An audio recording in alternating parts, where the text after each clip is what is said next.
That is actually...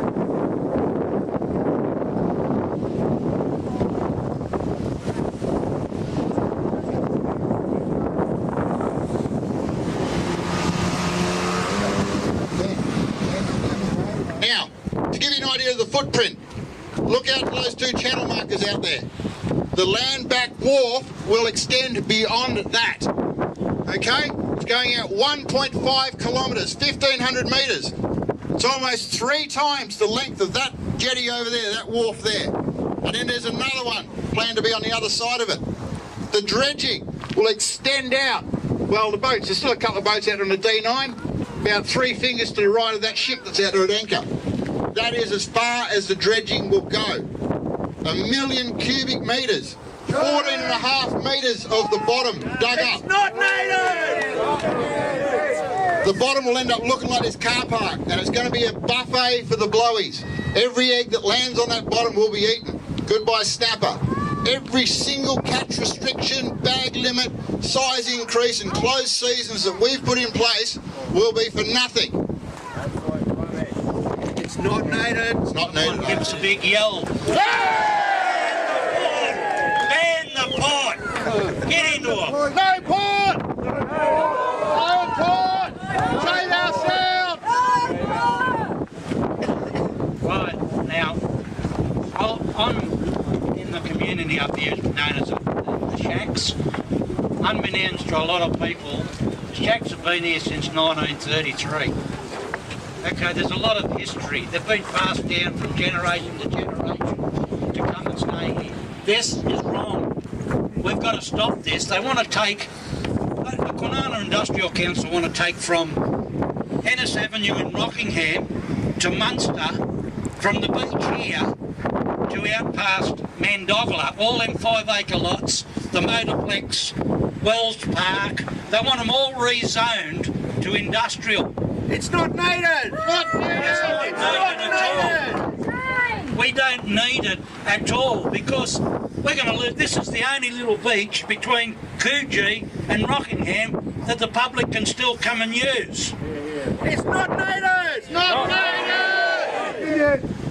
So, thanks for listening. I won't bore you with too much more, but I think this has got to be a fight that we've all got to stand for, whether you're for it or not. We don't want to lose Wells Park in Kwinana, we don't want to lose Belair Park, we don't want to lose the Motorplex, the 5-acre lot at Mandogla, which they want rezoned to industrial.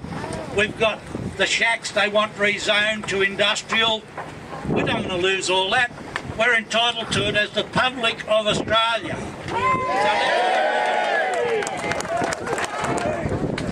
This is our most important waterway. It really is, for many reasons. It's home to countless species of marine life, and I don't know that anybody here is convinced that a project like the Outer Harbour isn't going to have a negative effect. It has to, right? It just does. But I have to say, apart from numbers that were thrown around that seem to be completely different depending on who you talk to, I couldn't find any actual benefit for its construction right now. It's not native! And if there is one, well, I'm all prepared to listen. But I still couldn't find one. And ever since Tim brought this to my attention, I still haven't found a reason that is compelling enough to say, let's destroy this.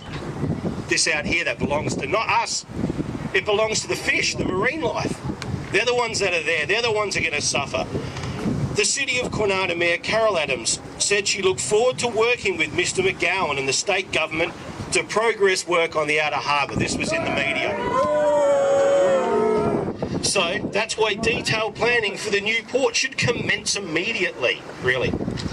But those close to the industry, and you've heard from them, say the port isn't required for as much as 30 years. Because it's not native!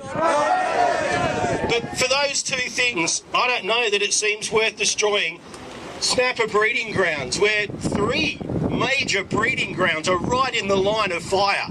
You say, oh, they'll go and breed elsewhere. Will they? Do we know that for sure? Has anybody done a study? Not that I know of. Thank you. So my personal opinion is we don't need this harbour. That's just my opinion, but I believe it. The marine life really needs its environment. They need it more than we do. But as West Australians, we just can't move on and say, remember how good Cockburn Sound used to be? Because we will be saying that. That's where we're heading. And this waterway belongs to the marine life, and it belongs to the people of Western Australia. It doesn't just belong to people with large businesses that have a lot to benefit. Got the right name. As Tim introduced me, I'm a local Bibbulmun Yorga. You know, I've lived and grown up in this area for many, many years. My family came up here in the 80s. My connection goes back right to my great-great-great-grandfather and my great-great-great-grandfather, who stand for this fight, you know, the fight we have to fight here. Because fighting for row 8, you know, I was with a couple of groups, fighting with a couple of other community groups, but I found that sadly our other community groups quite hypocritical in that sense, because you can't fight for one environment to stop row 8 to kill another down here at Cockburn Sound. So that's why that, you know, whether it's Liberal or Labor, whatever government's in there up at Parliament, they need to understand the importance, the significance of this area and what it means to us. I take my dogs, I've grown up here, I've been back in the 80s swimming at the proper original Woodman Point, not the old ammo dump everyone calls Woodman Point these days. Woodman Point was over here. We could walk out a mile away. It was like a little estuary. You could go out swimming. Us kids were safe. So this area is significant to myself as a Bibbulmun Yorga, my family, my brother, you know, because we've got our ancestors buried throughout these sand dunes, because when they came, when white men came, they didn't just stop at Cantonment Hill killing our people, or Manning Park was another known massacre site here, Cockburn Council know, but they're very reluctant in getting the information set out, you know, out to community. But this area, I strongly believe that I have my old fella's bones within this landscape right at the back of us, because just that sadness when I drive past, that sense my dogs feel. Our dogs feel it's our spirit, you know. Non-Indigenous people think it could be sorcery or, you know, witchcraft, things like that. But our culture is strongly connected to this country, not only physically but spiritually as well. So, you know, I tell government up there, because it is a Labor government that's in at the moment, you know, stand up for us, you know. Be a voice for us up there at Parliament. You know, we as a community, we're sick of it. Fighting for row 8, you know. We thought this fight was over, but not over to, you know, destroy another area like our Cockburn Sound, like our Derbil Nara, you know. Our estuary this used to be, you know, for us, for my people. But yeah, it's about coming together today, making that stance and standing together strong, you know. No matter who we have to fight, who we have to come up against, as long as we're together strike, you know, fighting not only the environmental issues, but the cultural heritage, the cultural significance to this place as well. You know, Cockburn Shacks, I used to come there in the 90s as a kid growing up, you know, we had many parties there. It was the highlight for this Frio area, Cockburn area, you know, growing up, being a young person around in this area. I'm still young, I'm only 41, but sadly my health has got the best of me, chronic disease.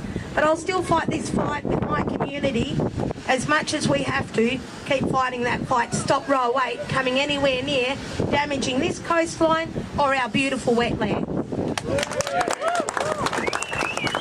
Thank you very much. But, you know, some people actually think that it's going to be okay to shut down Fremantle Port and move it down here. They want to do this when it's just not needed. I'm gonna bore you with a few little facts. Just you know, facts kind of get in the way of these people's agenda, but I think it's important that everybody knows this. The harbour up there in Fremantle can handle 240,000 equivalent of containers. 2.4 million. Right now they're doing 770,000 containers per year. That's almost 3 times what they can do. That's the capacity. Sydney Harbour, the main port into Sydney, does 2.4 million containers a year. They have 5.5 million people. So basically what all those facts say is until we grow to be the size of Sydney, we don't need another port. We just don't. We don't. They want to just rip the culture and rip the very soul of that city to spend $6 billion. So people like those folks down there can't fish. Those people down there right now. $6 billion to build a port that we don't need until Perth is the size of Sydney. To me, that just doesn't make sense. And